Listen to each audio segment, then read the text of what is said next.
સવારે 11 વાગ્યાથી રાત્રે 8:30 વાગ્યા સુધી ચાલે છે।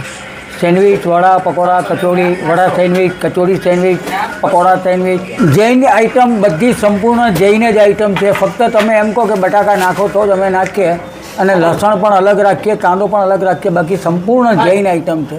જૈન વડા સેન્ડવિચ, વસંતલાલ મણીલાલ પટેલ, વસંત મણીથી ઓળખાય। વસંત મણી, મારા ફાધર અને મધરનું નામ મણીબેન મણીલાલ, એટલે મારા દોસ્તારોએ મારું નામ વસંત મણી કરેલું। 37 વર્ષ થયા અને જય લક્ષ્મી ગણેશ સેન્ડવિચ મેં નામ આપેલું। સૌથી વધારે મારે ત્યાં બ્રેડ રોલ ચાલે છે। વસ્તુ તમને કોઈ ઠેકાણે મળે નહીં। હું તો કહું કે સુરત નહીં, ગુજરાતમાં તમને કશે નહીં મળે, આવો ટેસ્ટ જ નહીં મળે, અને આ જૈન બ્રેડ રોલ જ નહીં મળે। પહેલી વાત તો એ તો જૈન બ્રેડ રોલ આ જે છે તે લસણની ચટણી છે, આનું કોમ્બિનેશન આ ફિક્સ થઈ ગયું તૈયાર। આ બટાકાના પકોડા છે, સ્પેશિયલ ચણાની દાળના જૈન સમોસા છે, એ કચોરી છે। દુકાનનું નામ જય લક્ષ્મી ગણેશ સેન્ડવિચ છે અને શોર્ટમાં વસંત મણી